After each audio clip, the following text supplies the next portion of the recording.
எவ்வளோதான் டிஃப்ரெண்ட்டான hair oil try பண்ணாலும், சூப்பரான ஒரு ஹேர் க்ரோத் வேணும் அப்டின்னா, ப்ராப்பரான இன்டேக் முக்கியம். ஸோ இன்னைக்கு ஹேர் க்ரோத் அப்புறம் ஸ்கின் க்ளோ இது 2க்குமே சப்போர்ட் பண்ற மாதிரி ஒரு பயோட்டின் பவுடர் தான் இன்னைக்கு பார்க்க போறோம். ஸோ ஃபர்ஸ்ட்டு தேவையானது எல்லாத்தையும் வந்து நம்ம பேண்ட்ரிலேருந்து எடுத்து வச்சுக்கலாம். மக்கானா கொஞ்சம் எடுத்திருக்கேன். அதுக்கப்புறம் cashew, almonds, pumpkin seeds, melon seeds, sunflower seeds, cucumber seeds எடுத்திருக்கேன். கொஞ்சமா வந்து பிஸ்தா, அப்புறம் வால்நட் எடுத்திருக்கேன். ஸ்வீட்னஸ்க்காக பனங்கற்கண்டு ஆட் பண்ணியிருக்கேன். நீங்க இந்த நட்ஸ் அண்ட் சீட்ஸ் இது எல்லாத்தையுமே வந்து தனித்தனியா ட்ரை ரோஸ்ட் பண்ணிருங்க.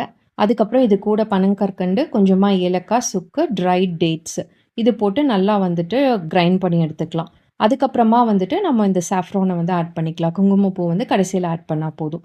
ஸோ இது வந்து ஃபைன் பவுடரா உங்களுக்கு கிடைக்காது. ஏன்னா ஆல்மண்ட்ஸ், வால்நட் இதெல்லாம் இருக்கிறனால, நீங்க இத வந்து நல்லா ஆற வச்சுட்டு, அதுக்கப்புறம் ஒரு ஏர்டைட் கண்டெய்னர்ல ஸ்டோர் பண்ணி வச்சுக்கோங்க. இது ரெகுலரா மார்னிங் நீங்க எடுத்துட்டு வாங்க. சூப்பரா உங்களுக்கு டிஃபரன்ஸ் தெரியும். இது வந்துட்டு பெரியவங்க